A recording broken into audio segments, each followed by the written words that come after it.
Lesson 5. Women and African Americans fight for freedom. This coin was made to honor Susan B. Anthony, who worked for equality for women in the 1800s. The United States was changing quickly in the mid-1800s. Immigrants flocked to America from Europe.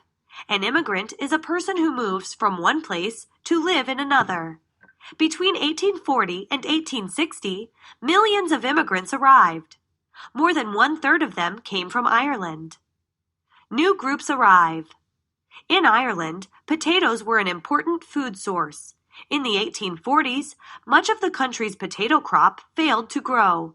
More than 1 million people died in the Irish potato famine. A famine is a severe food shortage. To escape the famine, many Irish people left their country. Irish immigrants traveled by ship to East Coast ports, such as New York and Boston. When they arrived, many of them didn't have enough money to go any farther. They stayed in the cities, taking any jobs they could find. Many Irish women worked as servants. Many Irish men worked in factories or built railroads or canals. 1. I will know that women and African Americans worked to change laws and improve American society in the mid-1800s. Vocabulary: famine, abolition, reform. Draw a coin to honor a woman who has achieved something today. Large numbers of immigrants also came from Germany. A revolution in Germany in 1848 caused many people to leave that country because of its new government. When they arrived in the United States, many Germans traveled to the Midwest. Some bought land and started farming. In the mid-1800s, factories sprang up across the Northeast and the Midwest. Some German immigrants found jobs in factories in Midwestern cities, such as Chicago, Milwaukee, and Cincinnati. Germans and immigrants from other countries provided the labor that helped factories to grow in many cities. 2.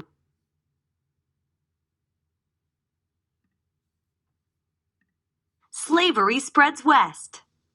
In the South, economic changes were taking place. Demand for cotton was high. Because cotton took a long time to pick and clean, many Southern farmers did not want to grow it. In 1792, a young man named Eli Whitney invented the cotton gin. This small machine could clean as much cotton in one day as 50 people could clean by hand. Suddenly, growing cotton became profitable. Cotton plantations sprang up in states such as Mississippi and Alabama. The plantations relied on slaves to pick the cotton. As cotton farming moved farther west, so did slavery. Working to end slavery. In 1808, the United States stopped the importation of enslaved people from foreign countries. Despite this, the number of enslaved people in the United States continued to grow. The abolition movement, the fight to abolish or end slavery, also grew. Its supporters, called abolitionists, attacked slavery in speeches and articles as a terrible wrong that had to end. Sojourner Truth, who had been enslaved in New York, became a famous abolitionist. She traveled the country making speeches against slavery.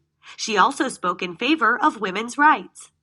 White abolitionist William Lloyd Garrison started an anti-slavery newspaper, The Liberator, in Boston in 1831. He said, "I will be as harsh as truth and as uncompromising, determined, as justice. On this subject, I do not wish to think or speak or write with moderation, restraint, and I will be heard." William Lloyd Garrison. Frederick Douglass was another important abolitionist. He had escaped from slavery in the South. Douglass gave many speeches about his experiences. He said, "I appear before you this evening as a thief and a robber.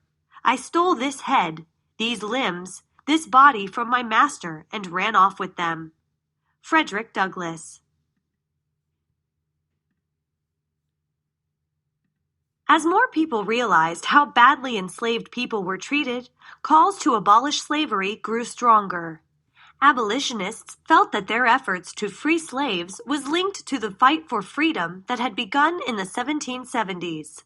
The Declaration of Independence stated that all men are created equal. Abolitionists worked to extend equality to African Americans, whose rights were being denied because of slavery and discrimination. Women work for reform. In the early 1800s, women had few rights. Married women could not own property. Everything they had belonged to their husbands. Women could not vote, and most women could not go to college. The types of jobs that women held usually paid very little. The working conditions in the textile mills and clothing shops that hired women were harsh. Women who worked in them often toiled in poorly ventilated and overcrowded rooms. Some women worked for as long as 12 hours a day. In spite of these limits, women began to work to reform or improve their society. Many women promoted temperance or stopping the drinking of alcohol. They also strove to make education available for more girls. One reformer, Emma Willard, opened a school for female students in Troy, New York, that offered college courses. Many women were abolitionists. As they became involved in the abolitionist movement, they recognized the injustices they also faced as women. Susan B. Anthony was a crusader for women's rights, temperance, and abolition. Anthony eventually became the president of an organization that fought for women's voting rights, or suffrage. Two other women, Lucretia Mott and Elizabeth Cady Stanton, were also abolitionists who began to fight for women's rights. In 1848, Stanton and Mott called a convention in Seneca Falls, New York, to talk about equality for women. More than 300 people attended. Seneca Falls Resolutions. All laws which place a woman in a position inferior to that of a man have no force or authority. It is the duty of the women of this country to secure to themselves their sacred right to elective franchise, the right to vote. In spite of these limits, women began to work to reform or improve their. Okay, so the main idea we need to understand from the Seneca Falls Convention in 1848, what happened because of that? What was the main message that came out of that? It was that women should have the same rights as men. The Seneca Falls Convention. At the Seneca Falls Convention, Stanton read a statement called the Declaration of Sentiments, which was based on the Declaration of Independence. It said, "We hold these truths to be self-evident, that all men and women are created equal." From the Declaration of Sentiments. Participants also discussed a series of resolutions or decisions. The convention began the women's rights movement in the United States. Like the abolition movement, it would grow and eventually improve the lives of many Americans. 5. Generalize. Give 3 facts to support the generalization that many women worked to reform society in the mid-1800s. 6.